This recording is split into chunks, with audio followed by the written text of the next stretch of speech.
Good morning. നമ്മുടെ പുതിയ കൂട് ഞാൻ തന്നെ പടന്നാണ്.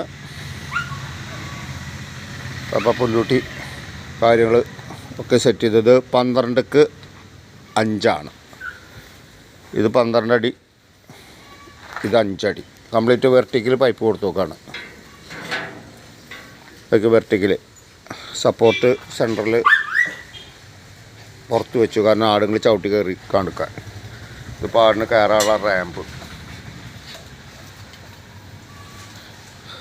അടി സ്ലാറ്റാണ്, 2ക്ക് 2 സ്ലാറ്റാണ്. ഭയങ്കര സ്ട്രോങ് ആണ്. ഇത് ഒരിക്കലും കേടുവരില്ല.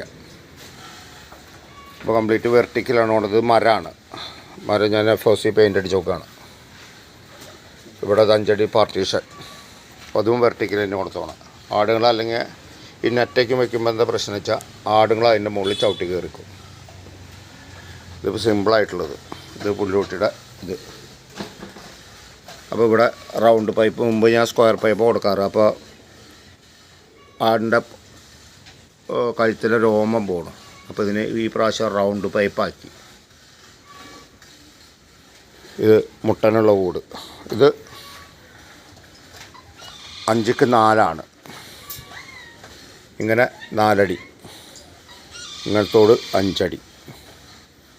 ഒരാടിന് നിൽക്കാനുള്ള അത് മതി. നല്ല ഇതാണ്. പിന്നെ ഇവിടെ ഹൈറ്റ് കൂട്ടി ബാക്കിൽ 6 അടി വെച്ചു. അപ്പോൾ ഇവിടെ ചവിട്ടി കയറി നിൽക്കില്ല.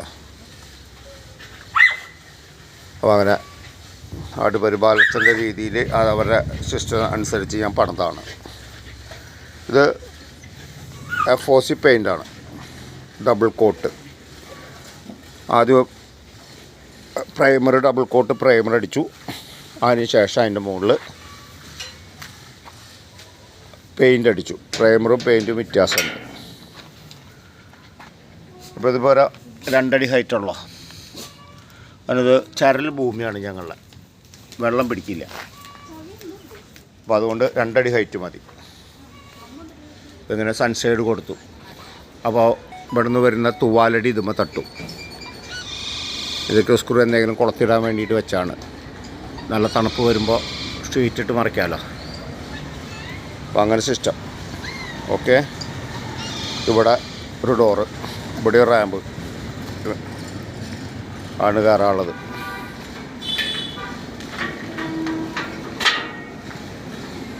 ഇതാണ് നമ്മുടെ കൂട്.